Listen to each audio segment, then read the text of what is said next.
Maraming nag-aabang kung makapaglalaro ba si Justin Brownlee sa 2027 FIBA World Cup qualifiers. Alamin kung anong sagot dito ni Gilas head coach Tim Cone sa report ni teammate Carl Velasco.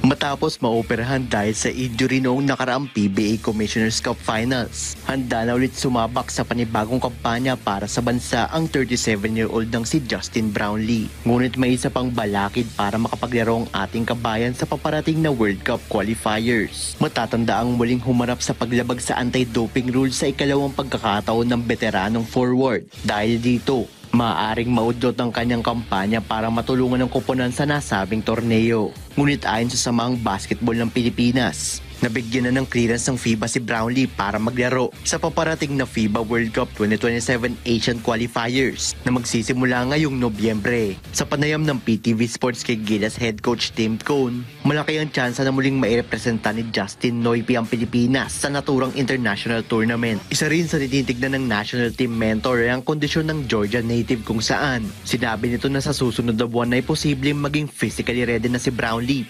matapos maoperahan ng kanyang hinlalaki. Bukod pa kay Brownlee, inaabangan din ni Cone ang recovery ni Gilas big man Kai Sotto na matatanda ang nagtamo ng season-ending ACL injury noong nakaraang Enero. Samantala, matapos mapabilang ang Gilas sa Group A kasama ang powerhouse teams na Australia at New Zealand, tila wala namang pangamba ang veteranong tactician sa nalalapit na Asian qualifiers. Anya, walang dapat ikabahala sa paparating na torneo. Dagdag din niya, mahirap ang magiging landas ng kuponan ngunit kakayanin nila basta't buo ang kanyang inilatag na lineup. Nakatakda naman magsimula ang Window 1 para sa first round ng FIBA World Cup Asian Qualifiers sa Nobyembre nitong taon, na susundan ng Window 2 sa Pebrero ng susunod na taon at Window 3 sa July 2026.